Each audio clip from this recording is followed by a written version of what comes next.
Welcome students. This is just introductory lecture of your third paper, statics. So let us start with force. What is force? In one word, in two words we can say force is just a push or pull. Means we have some object and we are trying to push or pull that object. It means we are applying some force on that object. And its definition is, proper definition, this is force is an action which tries to change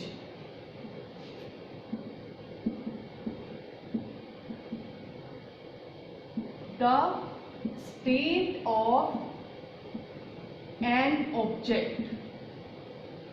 We have some object either at rest or in uniform motion.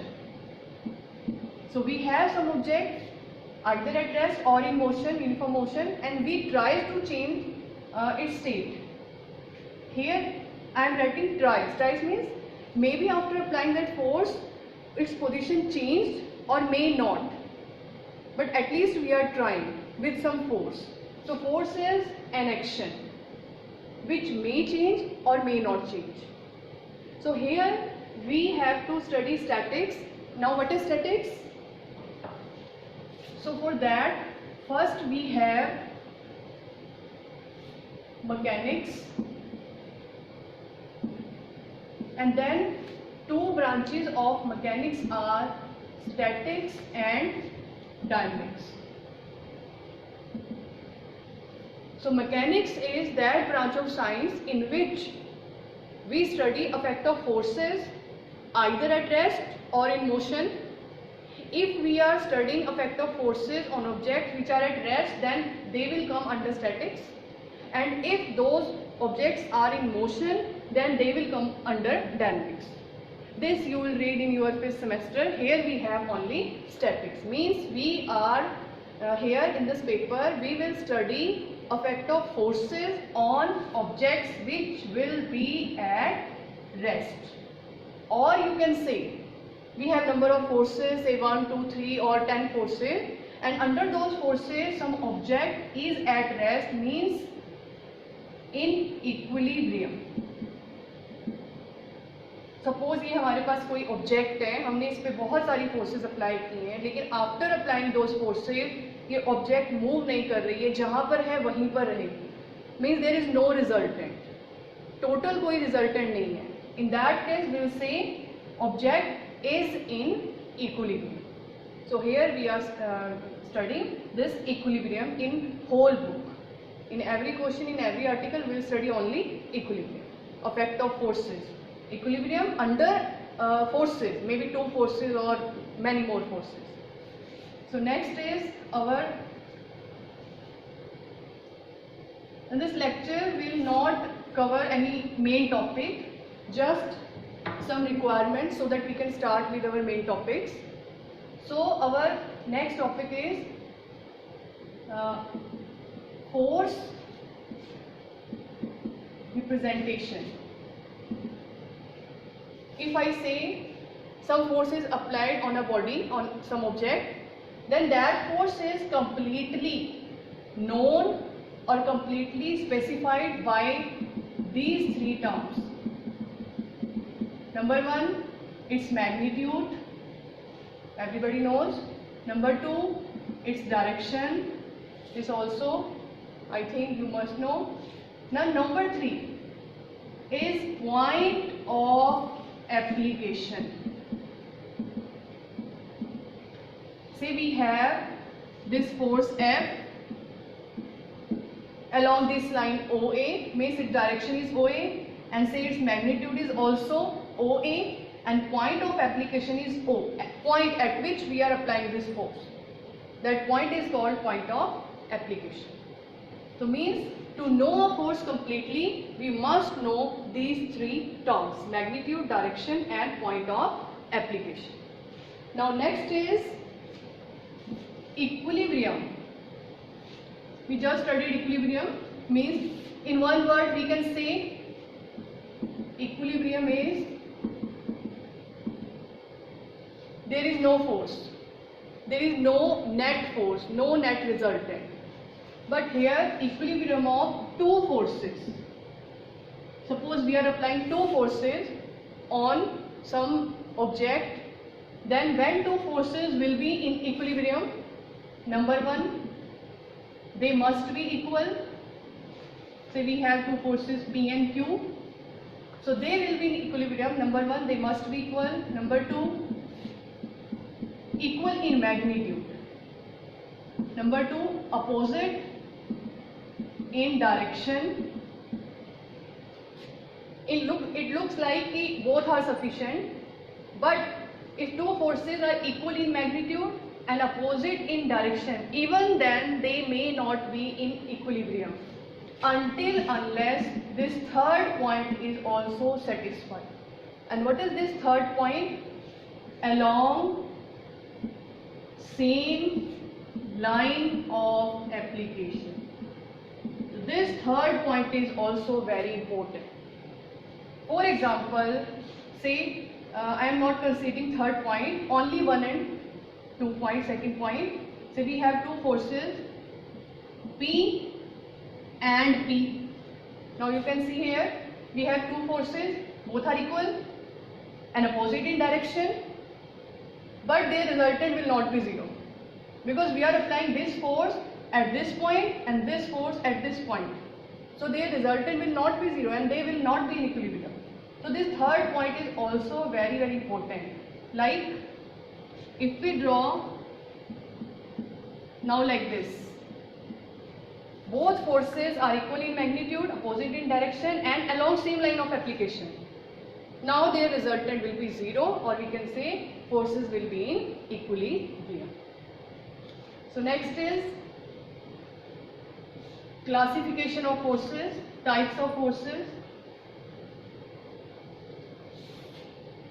We have three types of forces. First is action and reaction. Next is attraction and repulsion. And third is tension and thrust. Here we will study only first and third. You know the second point also, attraction, whenever there is attraction between two forces, and repulsion when they try to move away from each other, that is repulsion. So now our main here concern is action and reaction and tension and thrust. So what is action and reaction? Newton's law. Whenever there is action, there is equal and opposite reaction. So let us consider we have some table and an object is placed on this table. Of weight, say its weight W is equal to mg, and we know that weight of any object always acts vertically downward due to gravity, exactly this straight line towards earth. So here weight of this object is mg, which is vertically downward, means towards table. This is action of this object to this table, and in response to this action, this table is producing equal and opposite reaction, equal and opposite here, so that they can balance out each other and this object can stay on this table smoothly. So this is action and reaction. Whatever will be action, equal and opposite there will be reaction. Now tension and thrust. Very important. Tension. Say we are trying to support this, we have this object of weight W, and we are trying to support this object with the help of a string. This is string OA. So we have this object and we are trying to support this object with the help of a string.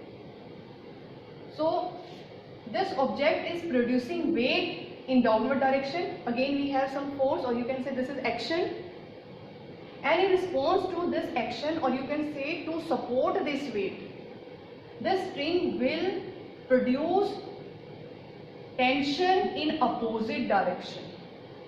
This is string, and this string is producing tension, which is also a force, in opposite direction, so that it can hold this weight W. So this is tension. Now let us see this second case also. We have a pulley and a string. On this pulley, over this pulley passing, at this end we have again same weight W is equal to mg. Now to support this weight, here again we are applying some another weight P, and obviously if this weight wants to support this weight, then it must be equal to W. And since this is string, so there comes tension. And tension, remember this point, tension is always in opposite direction. Okay, see here also, since weight is downward, so here I draw tension in upward direction. In which direction we have force, in opposite direction we will draw tension. Same here, weights are in downward direction, so I am drawing tensions in opposite direction. Here I draw two tensions and both are equal. Why? Because if we have some string OA, then at each and every point of this string tension is same. Here also string is same, so at each and every point tension is same. But suppose we have string like a knot is there between two strings. Here is knot, here is only pulley, string is passing smoothly, but here is a knot. Okay, string is same, but I tied a knot in the string, then tensions will be different on both the sides. Okay, so this is a tension. Now what is thrust? Thrust is same as tension, but in rod and opposite to the direction of thrust. Here in case of tension, this string is trying to pull this weight W. So in case of string, in case of tension, in case of string we have pull. But if we have a rod, if we have a, say this is rod, and we are trying to push something with help of this rod, then there comes thrust. In place of tension, there comes thrust. And it is, thrust is in direction opposite to the tension. Say we have a string and we have a rod, tension will act like this towards each other, and thrust, say T dash, will act like this away from each other. If say O is point, any point, maybe center point or any point on this string, on this rod, say O dash, then tension will be towards O and thrust will be away from. So difference between both is just two. Number one, here we have pull, here we have push, and number two, opposite directions. These are towards this point O and these are away from point O. Now one last article, or you can say result. This is result which I want to write here. Very important, we'll use in many examples. Sine formula. We have a triangle ABC with sides A. Opposite to A we have small a side, opposite to B we have small b, and opposite to C we have small c. This angle is A, this angle is B, and this angle is C. So what sine formula says? Sine formula says that each side is proportional to the sine of its opposite angle. A is proportional to sine A, opposite. B is proportional to sine B, and C is proportional to sine C. You might have read this result before, and very important result. You will remember this result to do examples. Thank you.